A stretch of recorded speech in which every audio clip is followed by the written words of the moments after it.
Hey everybody, welcome back to our neck of the woods. If you're wondering, no, that is not dirt on my forehead. 2 days ago when I was hanging the blocking up inside of the headers there that you saw in the last video, one of the blocks I didn't cut wide enough. So when I set it up in there, it didn't go up and need hammered in. It was just kind of sitting up there a little bit with friction. And of course, when I went down to grab the nail gun and look up, ready to hit it in, came down and a corner of it whacked me in the head. So it's not dirt, that is just a scab healing. So the concrete floor looks great. Took all the vapor barrier off, went ahead and used the leaf blower, got all the little pieces of concrete and leaves out of there. It's drying, it looks beautiful. Today though, I want to take care of a project that annoys the crap out of me. Every time I see driveways with limestone, I can't stand things growing in it. And I absolutely hate trying to use poison to kill all of this stuff. The poison takes forever to work. Most of them don't work at all. When you do use it, I think you can't have rain for so many days. You also need help with the sunlight to come on down, which as you can see, sunlight down in here doesn't happen all the time because of all the shading. So I finally went ahead and bought something that I've always wanted. I am going to kill these things, and you can't be alive if you're dead. That phrase is trademark, not to use it as a tradition, Ricky Bobby. It is a blowtorch attachment for a propane tank, and since we have a whole house propane tank now, instead of using the 40 pounders, which I have 2 for the RV and 1 in storage, we're just going to go ahead and use one of the extra ones, get this guy out, and I've used it in a few spots already, and let me tell you, it kills weeds instantly. I don't have to look at the ugly greenness for 2 weeks for poison to work. Not to mention, I don't want the poison to leak into the yard and kill the grass through here, even though that's mostly weeds too. And overall, there are some bee people around here with honeybees. I do not want honeybees to fly over here, find a flower, have that poison be on the flower, and then they get sick and die. So propane tank, burning them instantly, getting rid of them instantly, I think is the most effective method. I still had to do poison out here the couple times that I did it, 1 or 2 times a year, so I may have to do this 1 or 2 times a year also. But again, kill them dead. They ain't coming back, at least from that seed. If they do, we'll bust it out one more time and do it again. But pretty quick and effective method for weed control for the driveway.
All right, that's awesome.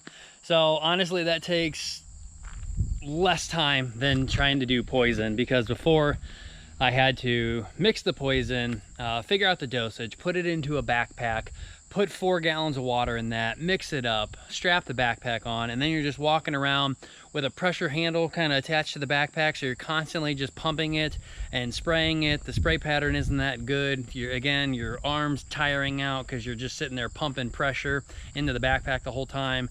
You got to turn on the well and get water, because I'm not going to use the RV sink to get water. That takes forever to fill up 4 gallons. So and then again, you're waiting around 2 or 3 weeks, as opposed to literally just blowtorch this entire area and everything is dead.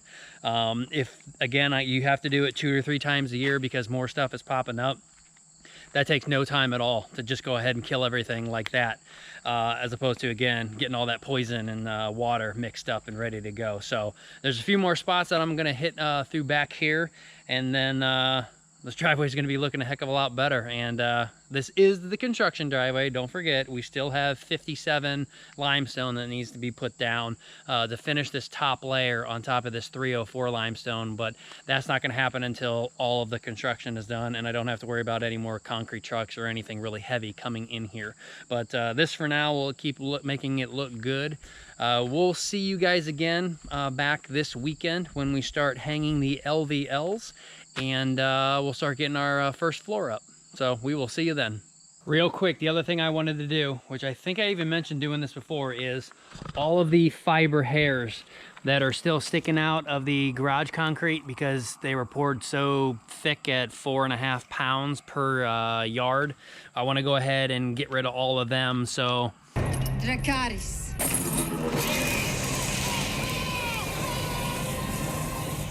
there you go. So they're not sticking up anymore and I don't have to wait on traffic and snow and rain to get rid of them.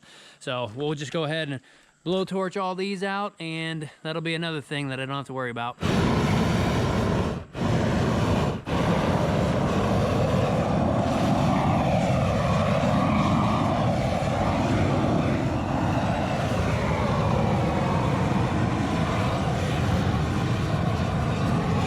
Hey everybody, so it is Friday. Tomorrow being Saturday, that's when again my dad and my friend Rob planned on coming over to help start hanging all of the LVL ledgers that are going to go on the inside of the basement. So today there's a project that I want to knock out so that we can get in and out of the basement a little bit safer, more efficiently, and what is legal. Somebody mentioned last time in the basement pour that they didn't notice the concrete step that is supposed to go in front of these egress windows, and they are 100% accurate. I didn't want to have to figure out a form setup where I still needed concrete to go under the step, and that would make finishing a little bit more difficult. So I just decided before we poured the basement slab that we're going to go ahead and pour it, and then at a later time I will frame and box in a step, and I will just mix up my own concrete and pour that down in there.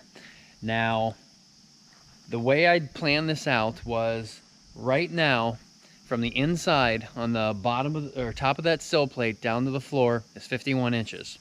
The county says that an egress window cannot be more than 44 inches, so we're 7 inches off. Now, I'd still need to think a few steps ahead here, and that piece of wood there is not going to be the finished product. We still need to put something on the inside there that maybe have a little bit of an overhang and something that will finish off and will look nice and pretty. So let's just say it's a piece of wood that I'll finish and stain, and I'll get a trim piece that's 1/2 inch thick. That puts us at 7.5 inches now. Now the good thing is the Ohio Revised Code says that a step cannot be more than 8.25 inches tall. So at 7.5 inches, we are completely fine with using that as a step. If it was like a step for a stair. Now obviously, this is not exactly that, but I still want to keep within the code if this was like if I was building a set of stairs. So we're more than fine at 7.5 inches. Stairs are usually 10 to 11 inches wide, so when you step up onto it before your foot kicks the next stair in front of you. So I'm going to go ahead and make this 11 inches, and the reason why that is because on the inside we still need to put drywall up against the ICF. That'll be 1/2 inch, and then all along the inside perimeter of the basement I'll probably use trim, and then I'll use trim to go up the stair or step, over, down, and then back over again. That may be another 1/2 inch. So you add up an inch there, you're deducting that from 11 and you're at 10 inches. So basically this is no different than any stair that you would do going in and out of your house or up and down on the inside, etc. Now, I don't 100% remember, but I believe any stair over 2 steps, you have to have a hand railing. I could be wrong about that. It may be 3, but the fact that we're only doing 1 means that we don't need a hand railing. There's nothing dangerous about just stepping up onto 1 step and getting out of those windows. Now, one thing that I do want to do is I told the county that that was going to be permanently affixed to the basement slab. And because I didn't pour it that way, we're going to have to make a little bit of some sort of anchoring system. what I plan on doing is where the ICF wall is for the webbing, I'm just gonna go ahead and get some 4-inch screws that I have, screw in an inch or so, leaving that screw hanging out. We'll pour the concrete around it, and that'll kind of make an anchor point where it's not gonna wanna pull that slab out of the wall. Now, if I'm not wrong, each one of these steps for the size that I'm doing is gonna be around 320 pounds. That's not exactly something easily that somebody can move. But nonetheless, I wanna make it a little bit more difficult. The other thing I'm gonna do is I'm also gonna use those Tapcon screws that I have. I'm gonna drill about an inch down into the basement slab, and I'm gonna leave one of those Tapcons hanging out about an inch or two. And again, that'll be for locking that concrete down in there. So if you were to really kick that thing, some big, strong, heavy guy comes along and tries to move 320 pounds, it's gonna be difficult because it's gonna be anchored to the floor with Tapcons, and it's gonna be anchored to the back ICF wall with screws. Now, it's nothing special that I picked, just a couple bags of Quikrete concrete. It's a 4,000 PSI mix. These are 80 pounders a piece. Basically, all we gotta do is mix water. I ended up picking up my own trowel because I've never had one, and probably overkill just for this little job in 2 little steps. But I needed something to finish it off, at least that way. For the time being, we've got something that looks nice and hopefully blends in concrete-wise to everything we got down in there. So we're gonna go ahead and grab some 2x8s. We're gonna go ahead and cut our length, width, and distance and make a box. We're gonna install those screws, turn on the well, grab a few buckets of water, and then we should knock this project out pretty fast. All I gotta do is mix it up in the wheelbarrow over there. We'll get it down into the basement through the window, pour it, and hopefully by tomorrow it'll be hard enough that when we start getting in and out of the basement, basically you're just jumping down in there onto the step, and it'll be official for the county, safe to go, and we'll finally have an approved easy egress window in the basement for the bedrooms.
All right, so the form is set up.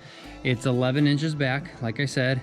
It's to the width of the outside of the sill on each side, so it'll fit perfectly for that window. Threw a couple bags of concrete up against it. Since that's about 160 pounds, this thing's really not gonna move. And then I went ahead and just put a few screws in the wall and a few Tapcons down into the concrete. So that way, again, this will be very hard to move. Again, it's still 320 pounds, but even if you were to give it a real good hit, you might be able to slide it, especially because the concrete floor is so smooth. So throw in 6 screws in there. That's gonna be a heck of a lot harder to try and snap those unless you're actually down here like using a machine to push that thing, because you're not gonna really be able to kick 320 pounds and snap all 6 screws at once.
All right, that's one done.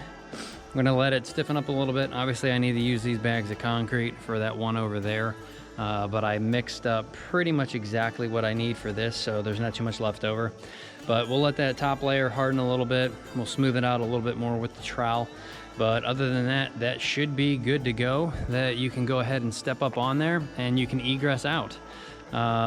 Just taking another quick measurement right now from the top of the still is 43 1/4. So we have 3/4 of an inch that we could put up some sort of top layer, again, whether it be wood or granite or some sort of stone or whatever, so that the sill like looks nice and pretty. We got 3/4 of an inch to play with before we hit our 44 inches. Now, this is obviously not gonna stay concrete. Like I said, we're still gonna do drywall, we're gonna do trim up and over and down, but depending on what's going on down here, this being a bedroom, it'll probably be carpet. So this will be all carpeted in also. So it will look nicer than just a big chunk of concrete sitting here. But we'll figure that out when we go ahead and finish the basement. But we're gonna let that harden a little bit, keep that concrete moving, unless I go find some stones actually that I can put up here to put up a second kind of barrier so I can use these concrete bags.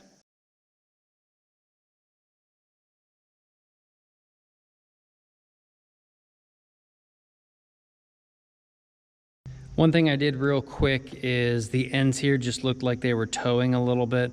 So I just went ahead and grabbed the board, pushed the ends back in, screwed them into the ICF webbing. So that way these ends can't move, because I only put 2 screws going this way into those boards. So they're definitely not moving now. This one was a little bit towed too, but now it's back straight again with that board pushing up against it. So we'll just leave those there for now. There shouldn't be any movement. I'm gonna go find either a big rock or 2 little ones and use these bags. I think I may only need 1 more bag because we are definitely over halfway in this one, but may have to use that second one. So I'll just grab 1 big rock real quick, mix up that 7th bag, throw it in there, see where we're at, and we'll go from there.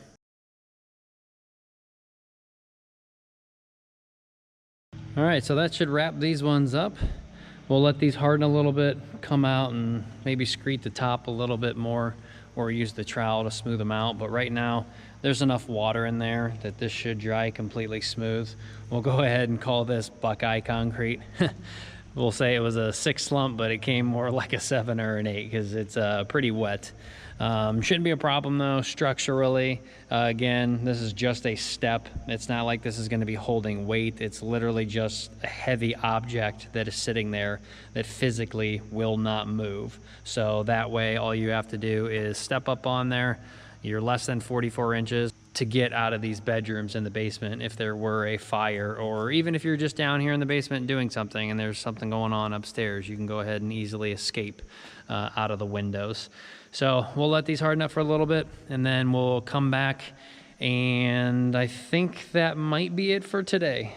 Actually, that won't be it for today. I forgot, it's already been a week.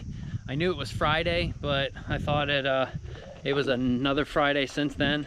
Adam is back from vacation and he is on his way right now with a 20-ton load of 57 limestone. So I am going to park in my garage tonight. I don't care what it takes. I don't care how long I have to sit here and pack all this 57 limestone down in here and how long it takes to get a beautiful taper in here, but I will be parking in my garage today. I'll go ahead and remove that strap, and tonight will be the first time ever. So looking forward to that. I'm a little excited. So we just have to move these boards real quick when he gets here and move my truck out of the way so he can dump it in here, and then we'll go ahead and start packing in that limestone to make a nice little ramp up into the garage.